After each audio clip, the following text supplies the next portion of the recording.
Kasaragod electronic voting machine പരിശോധനയിൽ ചില മെഷീനുകളിൽ സാങ്കേതിക തകരാർ കണ്ടെത്തിയതായി പരാതി. മോക്ക് പോളിൽ എൻഡിഎ സ്ഥാനാർത്ഥിക്ക് കൂടുതൽ വിവിപാറ്റ് രസീത് ലഭിക്കുന്ന തകരാറാണ് കണ്ടെത്തിയത്.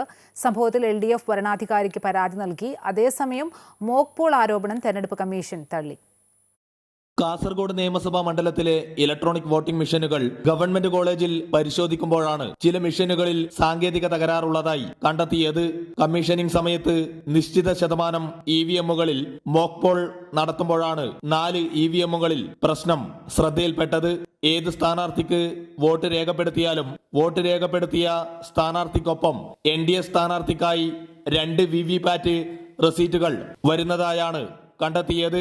കഴിഞ്ഞ ദിവസം നടത്തിയ പരിശോധനയ്ക്കിടയിലാണ് സാങ്കേതിക പ്രശ്നം കണ്ടെത്തിയിരുന്നത്. തകരാർ കാണിച്ച വോട്ടിംഗ് മെഷീനുകൾ പോളിംഗിന് ഉപയോഗിക്കരുതെന്ന് സ്ഥലത്തെത്തിയിരുന്ന എൽഡിഎഫ് സ്ഥാനാർത്ഥി എം വി ബാലകൃഷ്ണൻ ആവശ്യപ്പെട്ടു. നമ്മൾ ചെയ്യുമ്പോൾ വേറൊരു ചിഹ്നം വരിക എന്ന് പറഞ്ഞാൽ അത് ആ മിഷൻ്റെ കുഴപ്പം തന്നെയാണ്, അതിൻ്റെ ശാസ്ത്രീയമായ പരിശോധനയുടെ പ്രശ്നം തന്നെയാണ്. അതുകൊണ്ടാണ് CPM വളരെ മുമ്പ് തന്നെ പറഞ്ഞിട്ടുള്ളൊരു കാര്യമാണ്, ഈ വോട്ടിംഗ് മെഷീൻ തകരാറുള്ളത് തന്നെയാണ്. അത് അത്രമാത്രം വിശ്വസിക്കാൻ പറ്റില്ല. അതുകൊണ്ട് പഴയ ബാലറ്റ് പേപ്പറിലേക്ക് പോകണമെന്ന് CPM പറയാൻ കാരണം അത് തന്നെയാണ്. അതേസമയം മോക്ക് പോൾ ആരോപണത്തെ തെരഞ്ഞെടുപ്പ് കമ്മീഷൻ തള്ളിക്കളഞ്ഞു. മോക്ക് പോളിൽ BJPക്ക് അധിക വോട്ട് ലഭിച്ചെന്നായിരുന്നു വാർത്ത.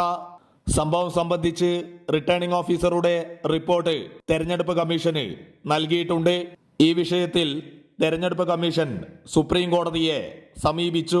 അമൃത ന്യൂസ്, കാസർഗോഡ്.